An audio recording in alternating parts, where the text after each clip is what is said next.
আসসালামু আলাইকুম।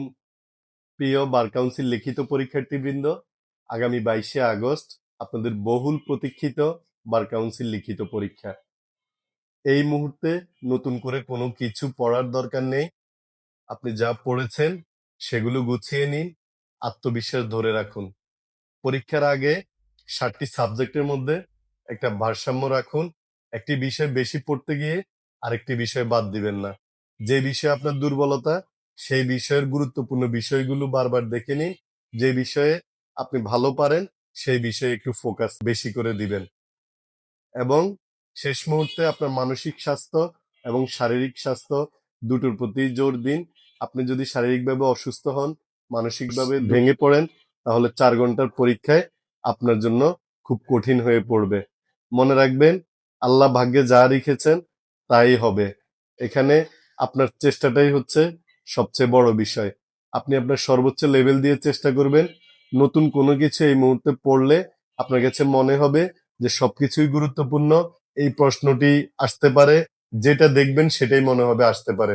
পরীক্ষার আগে এইরকম মনে হওয়াটা খুবই স্বাভাবিক বিষয়, কিন্তু যতদূর পারা যায় এই মানসিক অবস্থাটা ঠিক করার চেষ্টা করবেন। এই মুহূর্তে নতুন কোনো টপিকসের দিকে হাত দিবেন না।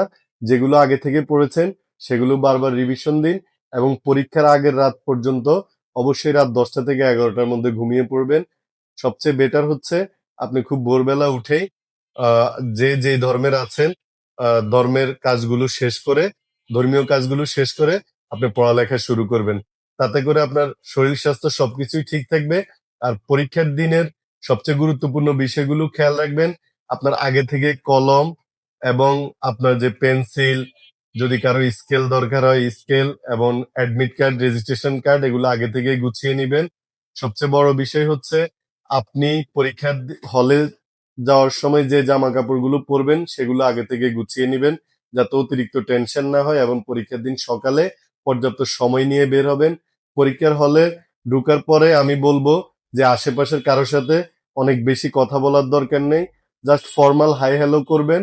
পরীক্ষা প্রশ্ন হাতে পাওয়ার পরেই আপনি পুরোটা প্রশ্ন একবার চোখ বুলিয়ে নিবেন এবং যেই সাবজেক্ট, যেই বিষয়টি আপনি সবচেয়ে বেশি ভালো পারেন সেখান থেকে উত্তর লেখাটাই উপযুক্ত হবে। পরীক্ষার্থীদের মাঝে আরেকটি বিষয় নিয়ে অনেক প্রশ্ন দেখা দেয়, আপনি আপনার পরীক্ষার খাতাটা কি ভাঁজ করবেন নাকি স্কেল করবেন। এইটা বার কাউন্সিলের কোথাও লেখা নেই। আপনি যেটাতে কমফোর্ট সেটা করবেন। আমি নিজে স্কেল করিনি, আমি খাতা ভাঁজ করে লিখেছি। আলহামদুলিল্লাহ, আমি রিটেন পরীক্ষায় উত্তীর্ণ হয়ে অ্যাডভোকেট হিসেবে এনরোল হয়েছি।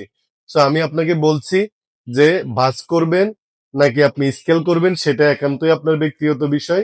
তবে ভাঁজ করলে আপনার সময় বাঁচবে, আর স্কেল করতে গেলে একটু সময় বেশি হয়। আমি পরীক্ষার হলে যেটা উপলব্ধি করেছি, যখন আপনি খাতাটা স্কেল করতেছেন তখন এই সময় অন্যজন লেখা শুরু করলে শুরুতে আপনার মানসিক অবস্থা একটু আহ, নষ্ট হয়ে যেতে পারে। তাই আমি বলবো, আপনি যদি খাতাটা ভাঁজ করে লেখেন আপনি খুব সহজে সময়টা সেভ করতে পারবেন। প্রশ্ন লেখার ক্ষেত্রে অনেকেই একটা দুইটো প্রশ্ন খুব ভালো করে লিখে পরবর্তীতে শেষের দিকে গিয়ে যেটাকে ট্রেইলড অফ বলা হয় সেটা করা যাবে না। পুরো প্রশ্নে আপনার হাতের লেখার মাঝে একটা ব্যালেন্স রাখতে হবে। আরেকটা বিষয় হচ্ছে, অনেকে আমাকে প্রশ্ন করেছেন যে উত্তরটা আপনি কিভাবে লিখবেন, নাম্বার কিভাবে বন্টন করা হয়।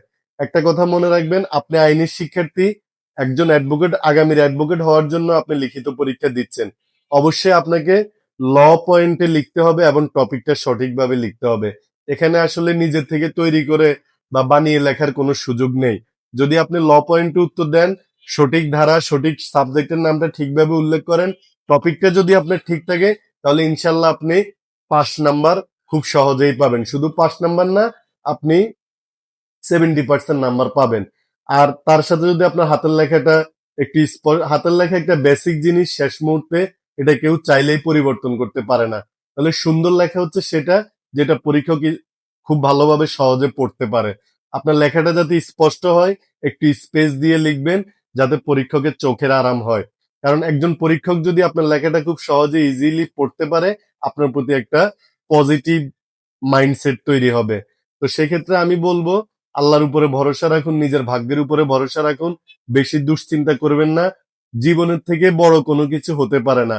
আপনার ক্যারিয়ার, আপনার পরীক্ষা, আপনার পারফরমেন্স সবকিছু পার্ট অফ লাইফ। সো নিজের ধৈর্য এবং নিজের আত্মবিশ্বাস ধরে রাখুন, ইনশাল্লাহ সফলতা আসবে। পরিশেষে ফিউচার অ্যাডভোকেটগণের জন্য শুভকামনা রইল। আসসালামু আলাইকুম।